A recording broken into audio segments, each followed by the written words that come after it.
Hello, and welcome again to the Kilted Cannon. This is the second episode.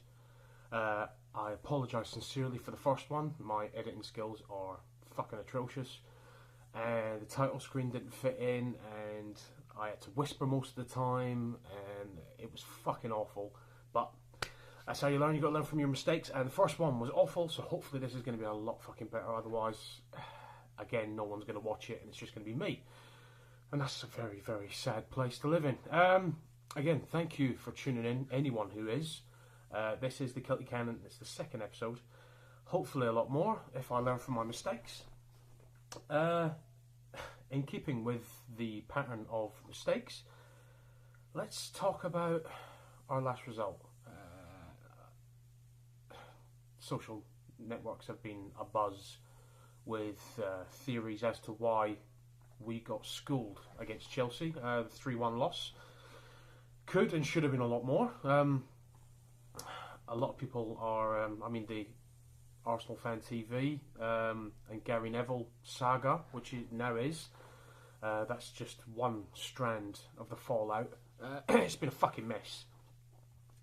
And all of the fallout is kind of deserved for the way we played that day. I don't know. We turned up. We pressed them. We harried them. It was the start that we wanted. We kept up with them. They didn't look particularly impressive, Chelsea. Our midfield was on top. We were creating chances. I mean, the way we harried Thibaut Courtois and Alex Iwobi just put that shot wide. I think that was in the 5th minute. It was a signal of our intentions. We set up well. The setup was good. We looked good.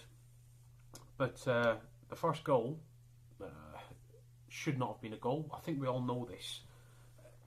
Marcus Alonso obviously came roaring in, and he led with his elbow and took Hector Bellerin out of the game, out of consciousness, out of this stratosphere with his elbow. Everyone's saying, including the pundits, which is not surprising, let's be honest, they are saying that Marcus Alonso was aggressive, and he was showing that it was men against boys, and he showed what Arsenal were lacking was strength. What a load of fucking tosh. If you go up for a header and you lead like that, like John Hartson used to do, he used to get booked all the time for that, it was a foul. And the ref was in a really good position to see it, and obviously didn't chalk it off, and he kept it as a goal. That was so far from a goal. It shouldn't have stood, and we didn't have the mentality. Our mentality was weak, because once we went a goal down, we looked a different side. It looked like we were sapped. The press that we were engaging them in dissipated. They had the run of midfield. The Ox, who was arguably our best player, not saying much, he lost the fight, and so did Coquelin. We had so much possession. The stats afterwards showed that we had plenty of chances.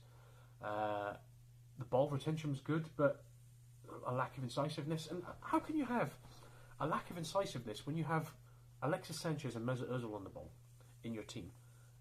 It's impossible, which means there is something fundamentally wrong with our setup.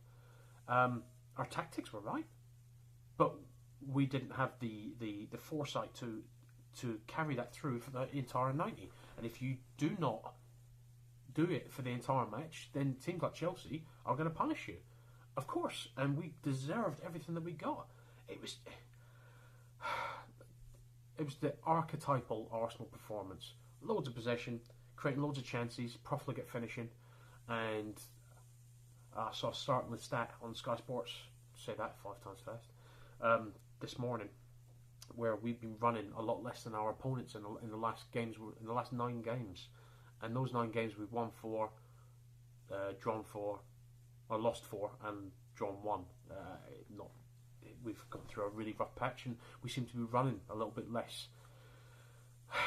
I don't know whether that's undermining us, but when we are not full of running, we don't look as effective.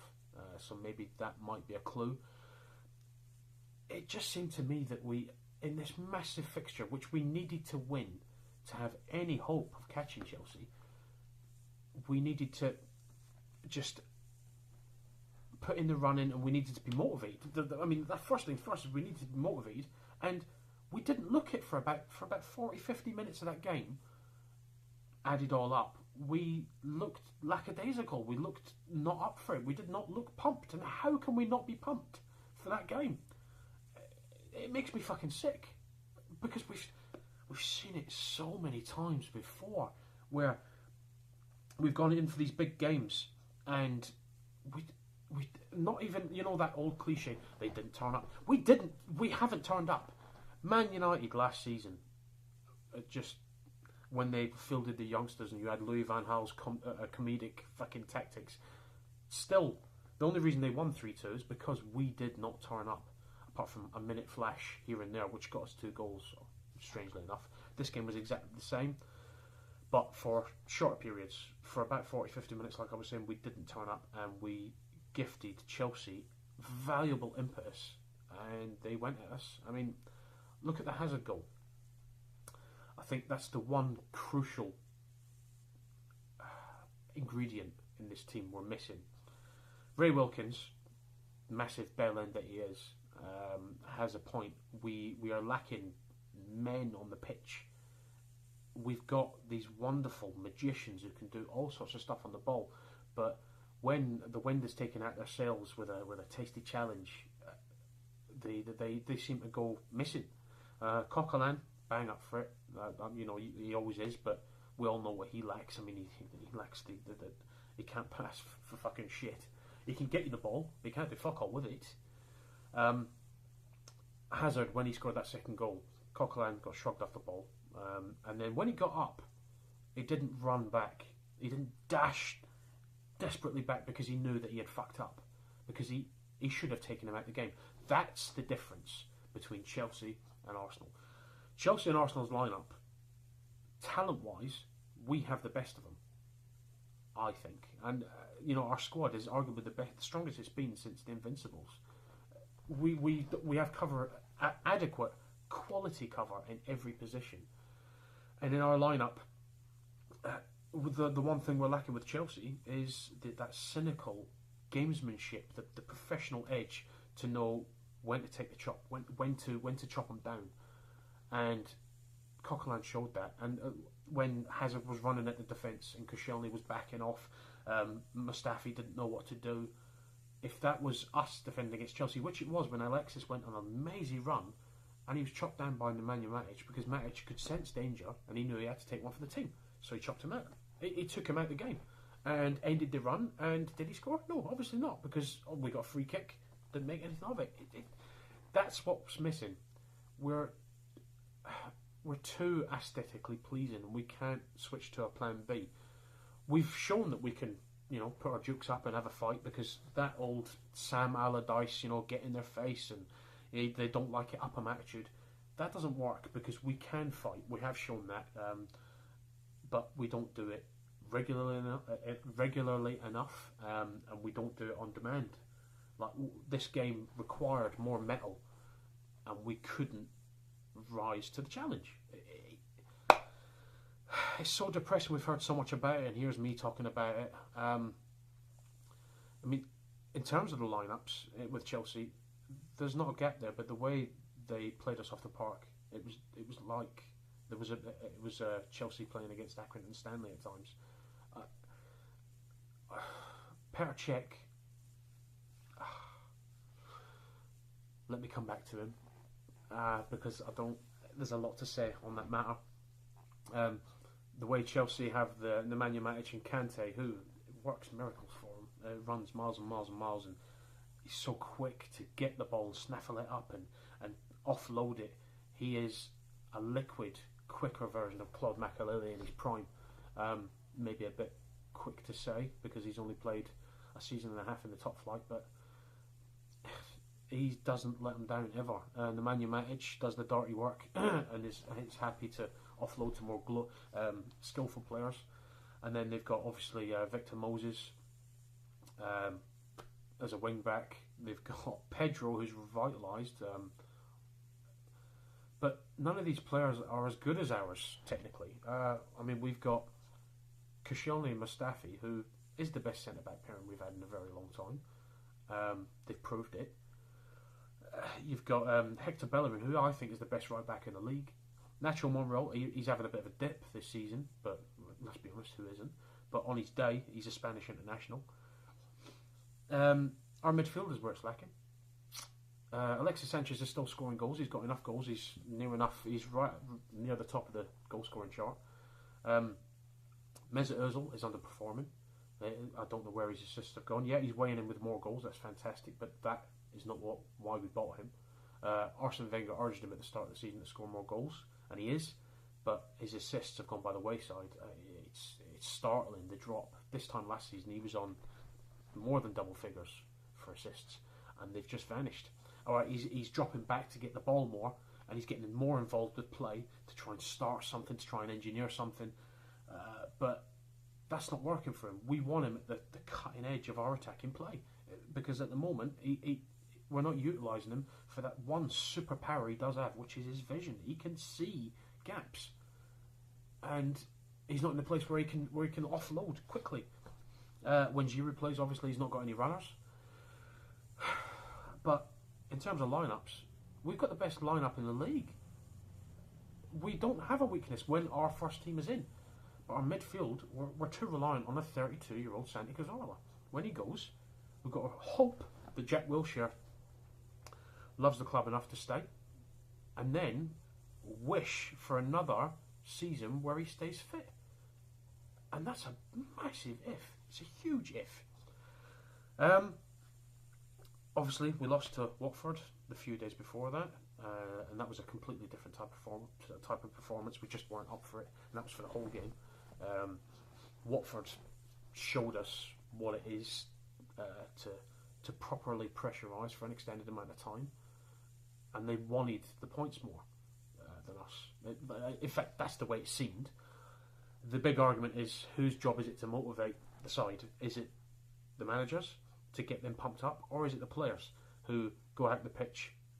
If they're not going out in the pitch and they need to be pumped up by the manager, then they're only doing half a job. If you can't get pumped up for a big Premier League fixture or a cup fixture, Champions League, even League Cup, for a first team fixture, then you shouldn't be a professional footballer. It's your day job. You're literally living a dream that millions of people would chop their right hand off to get the chance to do.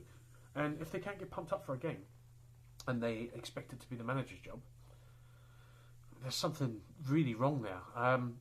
But don't get me wrong, Arsene Wenger is far from faultless. I mean, just read my last blog about Arsene Wenger. It's just the one thing that is really has stayed with me after the Chelsea game is that we've all seen this script before. It's been ongoing. We've seen the same faults, the same manner of defeats season after season. And the one telling thing is that we now have the squad to compete, and we're still making the same mistakes. We're still losing in the same way. And in fact, last season, we were closer than we are now. Yet, our points at this stage last season are pretty much similar, but we don't seem to be able to keep up with the front runner at all. Leicester last season, Chelsea this season. We're further away this season than we were. We're not making progress. So, is it Wenger's time to go at the end of the season? This is merely opinion. I'm not proclaiming anything. I know just as much as the next guy. This is just my opinion, and I just hope that you enjoy it. Enjoy listening to my ramblings. I think it's time for him to go at the end of the season, if we've got an adequate replacement. The board will never sack him because he's maintaining the fourth place, the status quo, the rolling in of the cash year after year. He does what they want him to do. But in terms of progress and making us title contenders again, is he capable of it again? He's showing the same failings. He's not learning from his mistakes. So you make your own mind up. Who have we got next? We have Hull, who Marco Silva has transformed. Jesus Christ! I mean, don't get me wrong. His hair is amazing. I look at his hair because I want it. His hair is jet black, grandioseness. It's beautiful. But what he's done for the Tigers is they looked dead and buried when Mike Phelan was there, and he's signed a few players. Omar Nias was toiling in the reserves for Everton, couldn't even get any minutes for Everton, and he scored the winning goal against Liverpool. Abel Hernandez looks alive again. They have a real shot of staying up, and they're going to be pumped now because they've won the last couple of games, and they put in some amazing performances against Man United recently in the EFL Cup. They're going to be bang up for it, and that means we have to be as well. It may be at home, but obviously, I mean, look what happened with Watford. The home advantage means nothing anymore, especially when you turn up and play like fucking shit like we did. We need to turn up and we need to get our season back on track because Man City are ahead of us now. Tottenham are 3 points ahead of us, and they're looking ominous. Liverpool, alright, yeah, it's laughable what's happening to them, but they're still, what is it, goal difference behind us, 1 point. And now you've got Man United, 1 point behind us. So we can't rest on our laurels. And plus, we need to get into some sort of winning form because the game after that is midweek against Bayern Munich.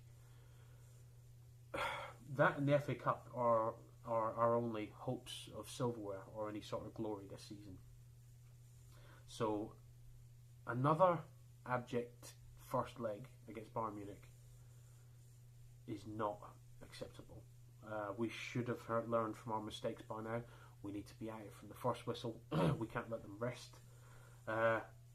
Obviously the first leg's in Munich because we finished top of our group, and amazingly Bayern Munich finished second. So they play their home leg first and we finish up at the Emirates.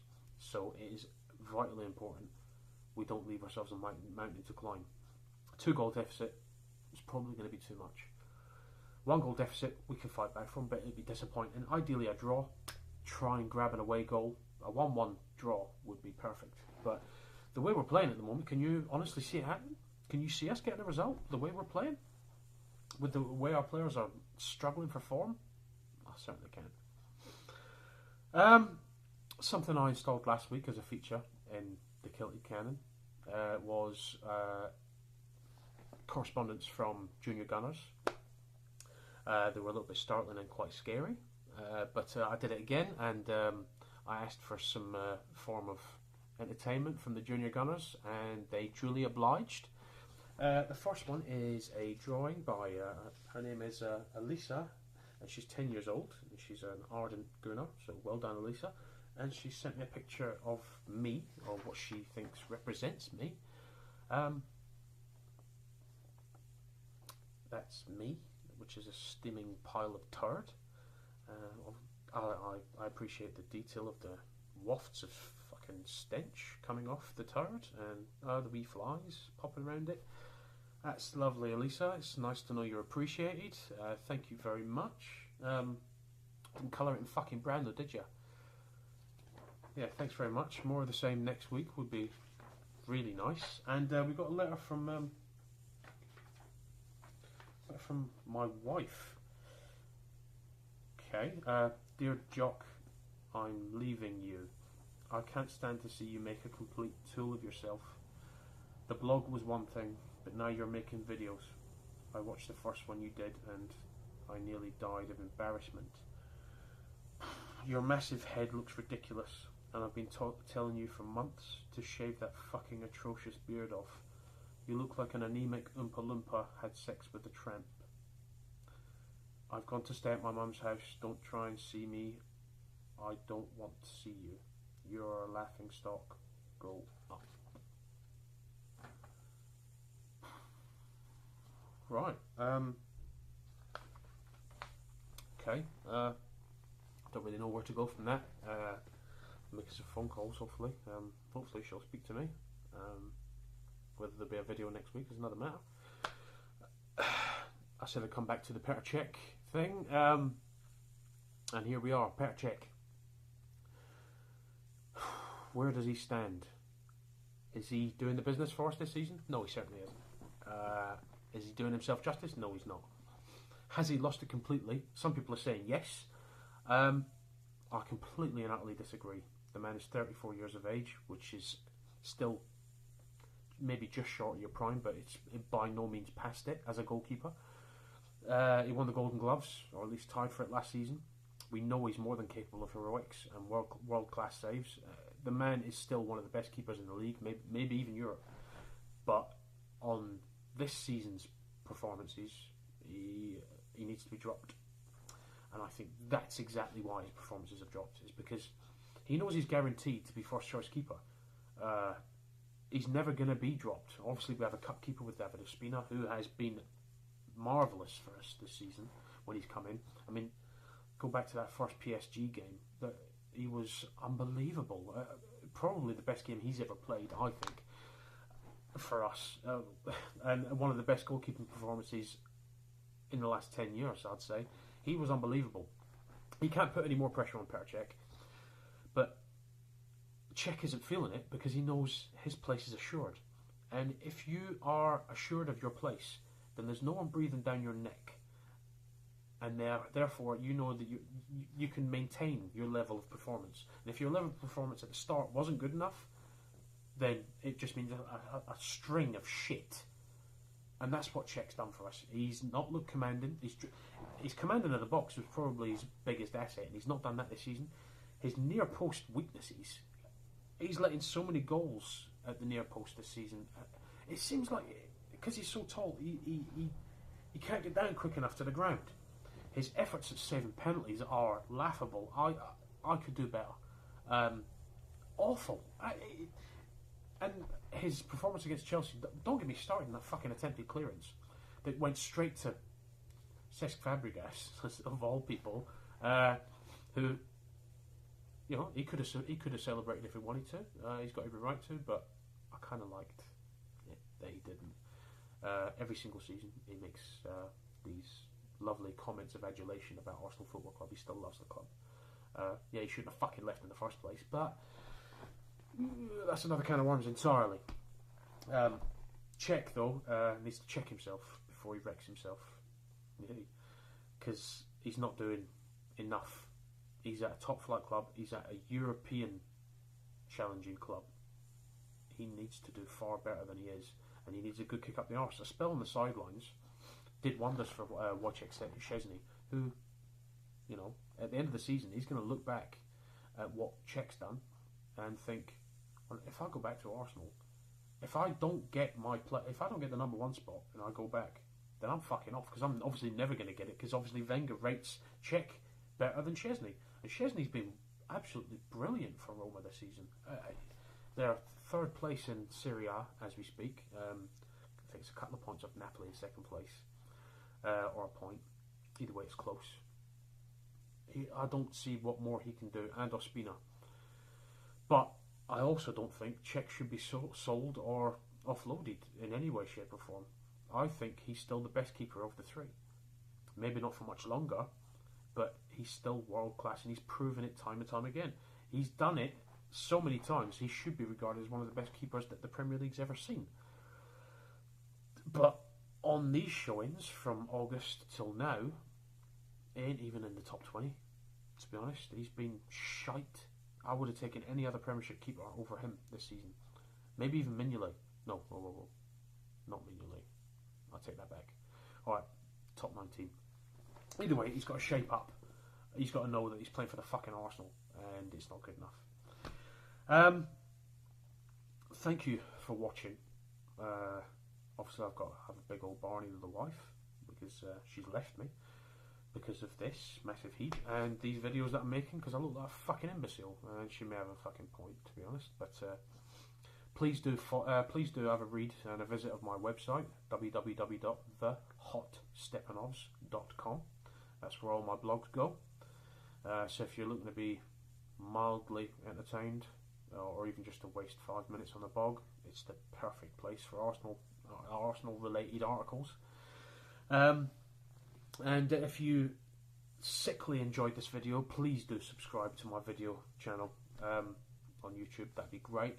It shows that there may be a demand for me to make another one. Obviously not from my missus. What can you do? Thank you so much for watching. Let's hope that if I return next week, that I'll have something better and more happy to talk about. Hopefully a fucking win would be great. Thank you very much for watching. Word to your respective guardians.